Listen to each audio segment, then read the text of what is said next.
1.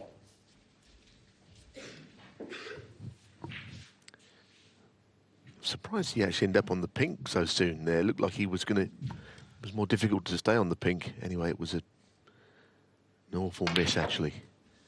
It sets a bad tone to the start of this match. If you're thinking that O'Sullivan would find it difficult, the way he would find it difficult would be if Ryan Day scored there.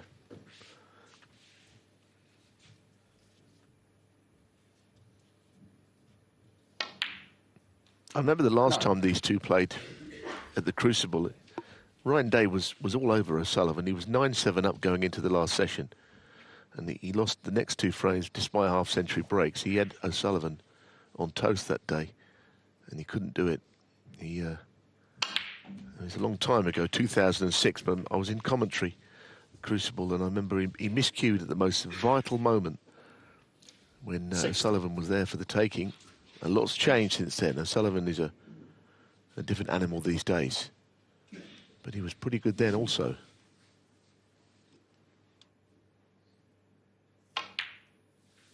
Seventeen.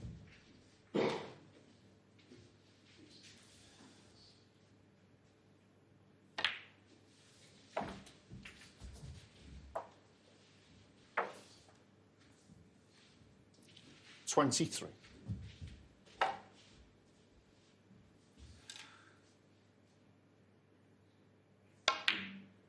24.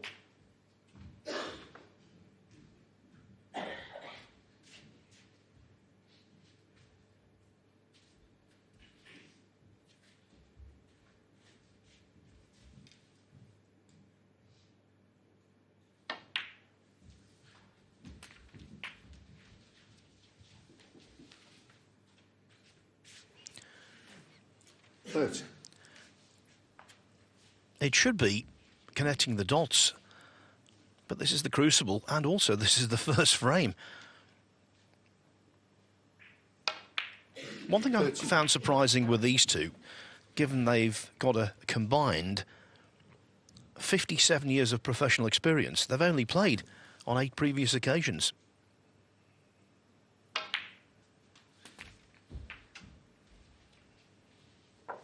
O'Sullivan leads 6-2 in head-to-heads. Day's 2 wins came the same year, 2011, in the Welsh Open and China Open. $39. And the one thing about O'Sullivan, in every match bar one he's ever played against Ryan Day, he's made at least 1 century. And he's got a gilt-edged chance to immediately extend that here.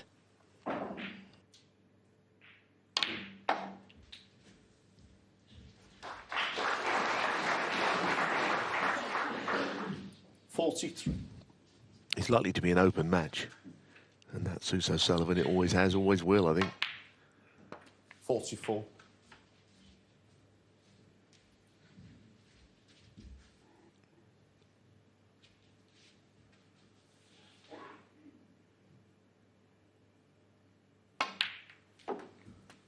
Now, that was not the best played cannon you've seen from O'Sullivan in before. 50. He just meant to hit it more of the red and put all 3 reds in play, but he hasn't quite done that. He's still on the right-hand red of the 3. 51. But he can, as a consequence of this early miss, win the frame at this visit very comfortably. It was a really bad miss, wasn't it? He potted a couple of good reds and colours he got going. He knows it. 56. He's now sitting and watching.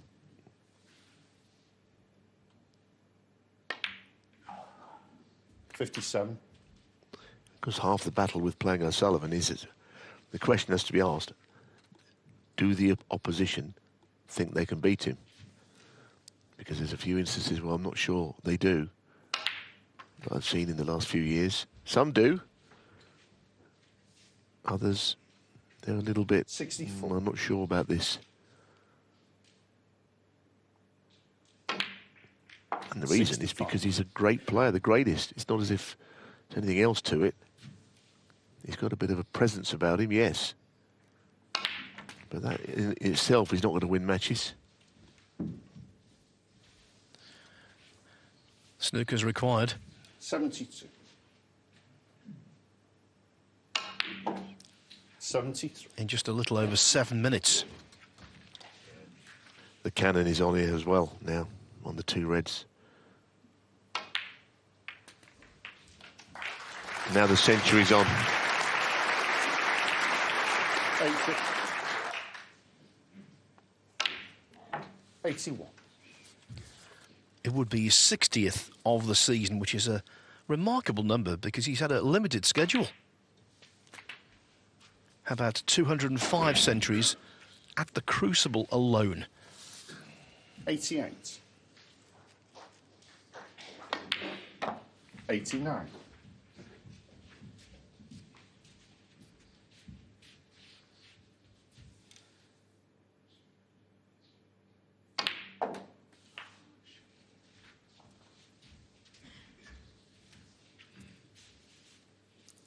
96. 98. Well, he's done the one thing that Ryan Day didn't do. He's got in and he's kept the break going, and it's a wonderful century.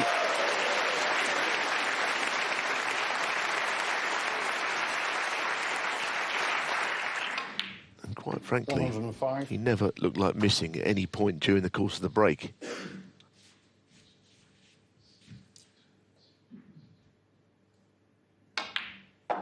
110.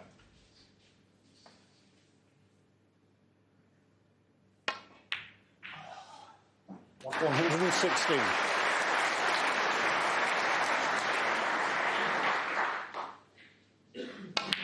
123 on the first frame.